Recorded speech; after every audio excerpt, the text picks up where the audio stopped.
En 1972, José Emilio Pacheco publica El Principio del Placer, un conjunto de 6 cuentos y una novela corta que le da título al libro. Uno de esos cuentos, Tenga para que se entretenga, es una rara combinación en donde lo fantástico se vuelve verosímil y lo cotidiano se hace espectral. La trama ocurre aquí, en el bosque de Chapultepec, en la Ciudad de México, y precisamente en algún punto cercano a donde estamos parados. Corría el año de 1943 y la señora Olga Martínez había llevado a pasear al bosque a su hijito Rafael Andrade. Escribe Pacheco. Rafael se divirtió en los columpios y resbaladillas del rancho de la Hormiga, atrás de la residencia presidencial de Los Pinos. Más tarde, fueron por las calzadas hacia el lago y descansaron en la falda del cerro. Llamó la atención de Olga un detalle que hoy mismo, tantos años después, pasa inadvertido a los transeúntes. Los árboles de ese lugar tienen formas extrañas, se hallan como aplastados por un peso invisible. Esto no puede atribuirse al terreno caprichoso ni a la antigüedad. El administrador del bosque informó que no son árboles vetustos como los ahuehuetes prehispánicos de las cercanías.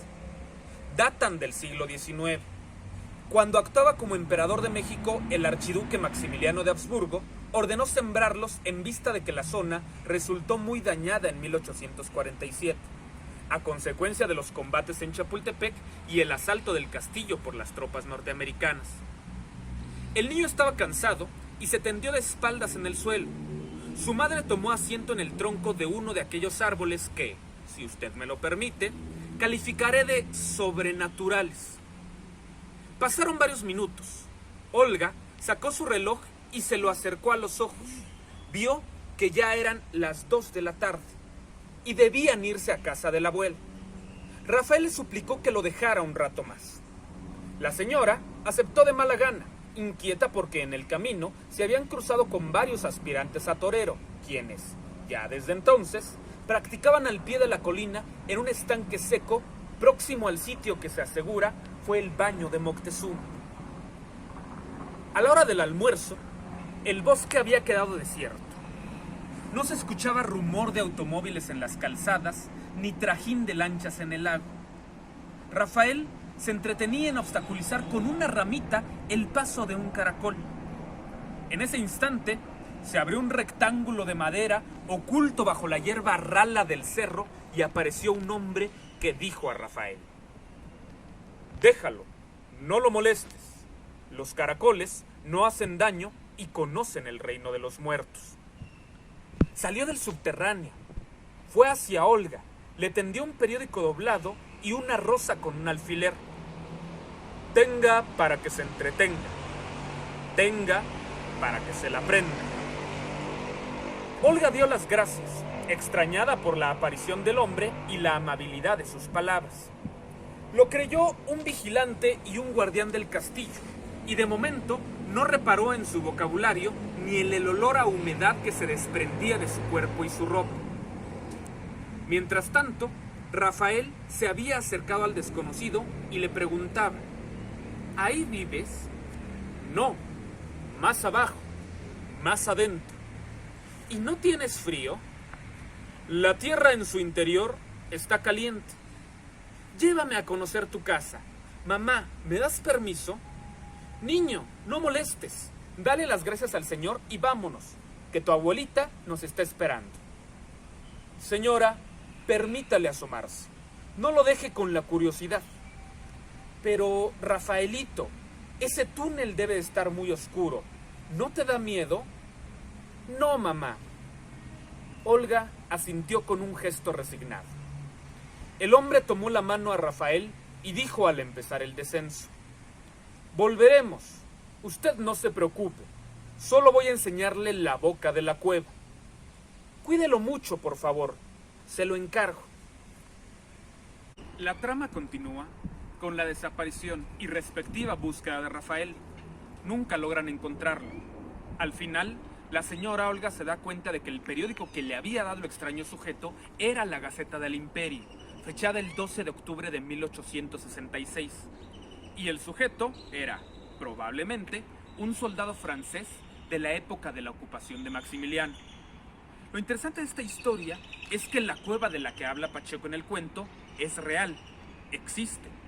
Recordemos que en los tiempos precolombinos, las tribus nahuatlacas tenían en el Cerro del Chapulín uno de sus centros ceremoniales más importantes. Y la cueva, parte de ese centro ceremonial y posiblemente el lugar en el que se inspiró Pacheco para situar la historia, yace escondida en el corazón del tiempo, de Chapultepec, en un oasis que la Ciudad de México guarda recelosa, en el actual Audiorama del Bosque. Acompáñenme a conocerlo.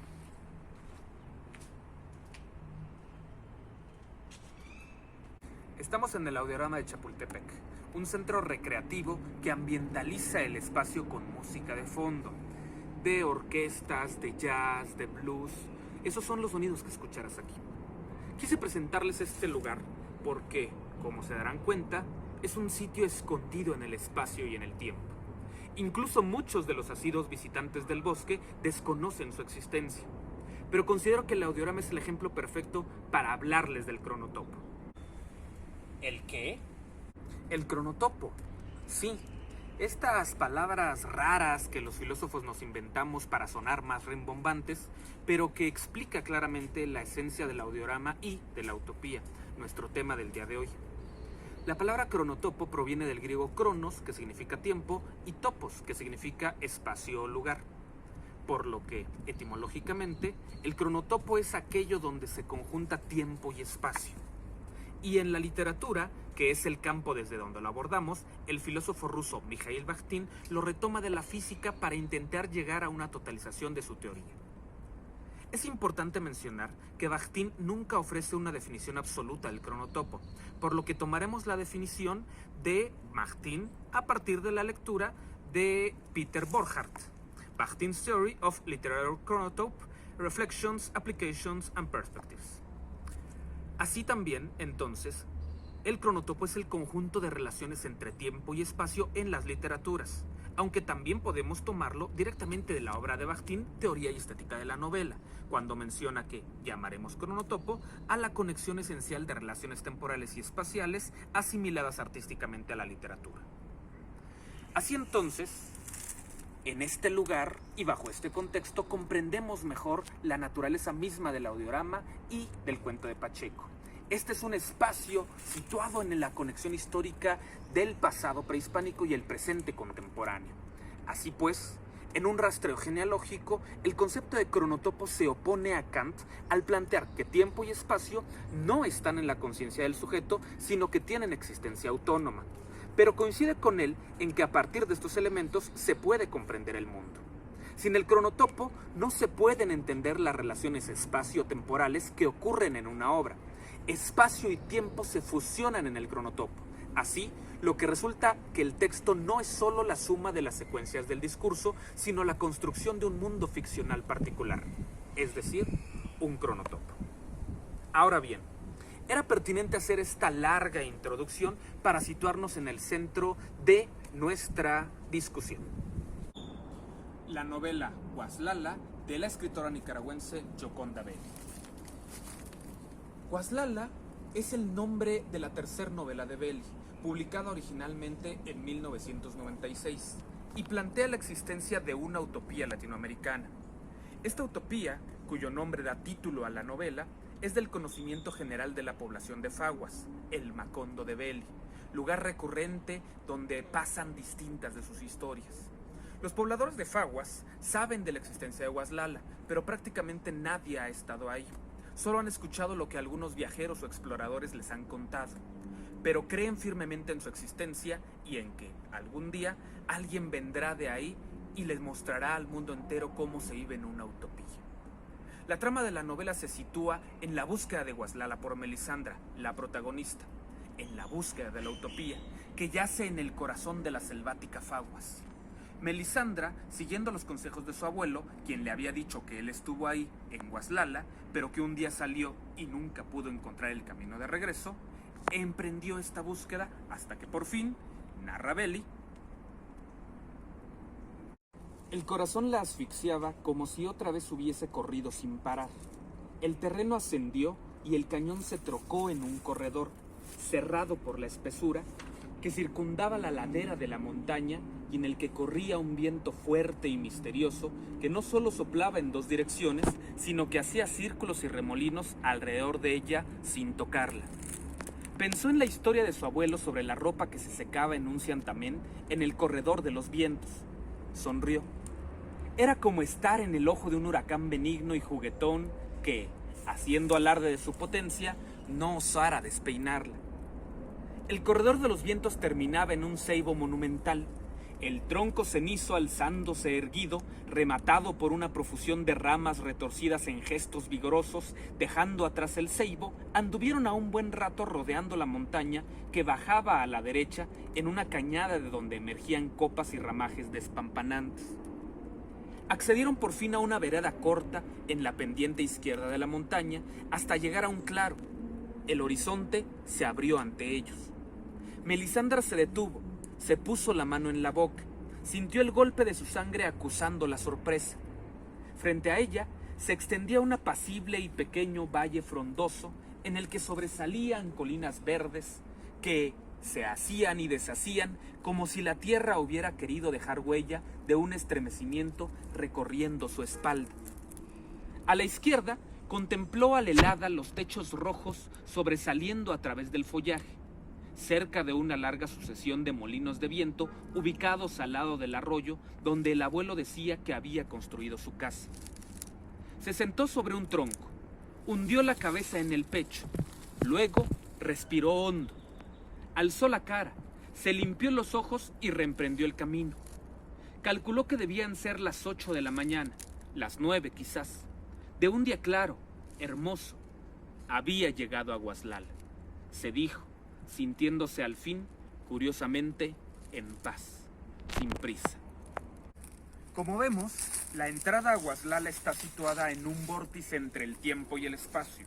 Entre el tiempo, porque parece que ahí no existe, no ocurre, es una suspensión temporal, tanto en la estructura de la novela como en la historia misma.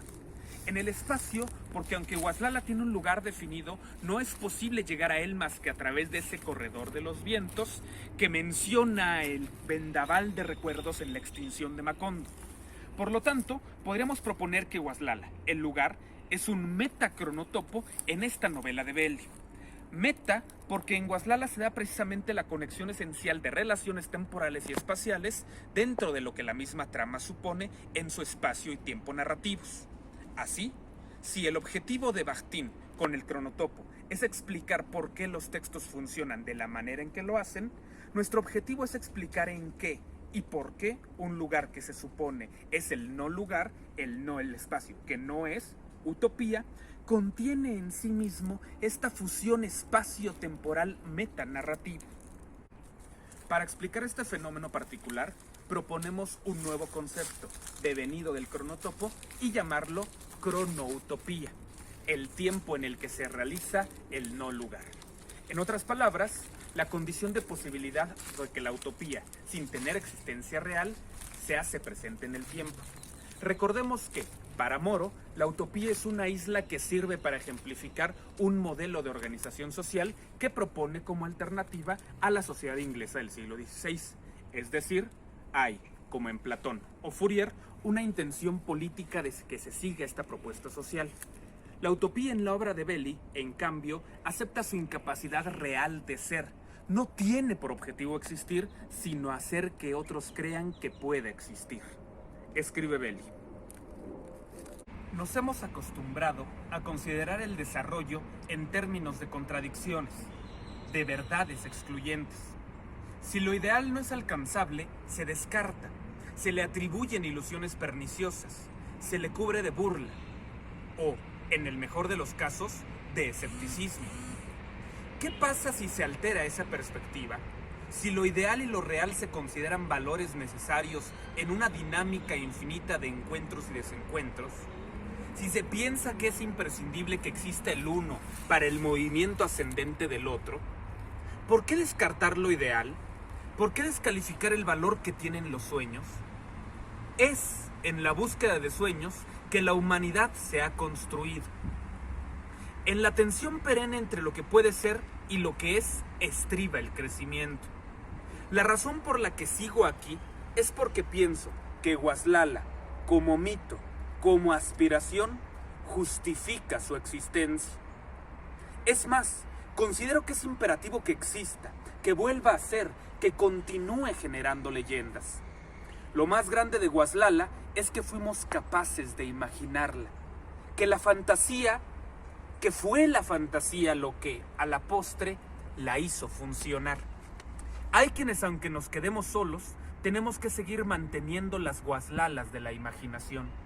Imaginar la realidad sigue siendo tan importante como construirla. Así entonces, Guaslala, la utopía, en efecto no es porque no tiene que serlo. El cronotopo bachtiano, devenido en cronoutopía beliana, nos sirve para explicar la diferencia entre los conceptos europeo y latinoamericano sobre la tan discutida utopía, el lugar que no es, pero al que habremos de dirigir.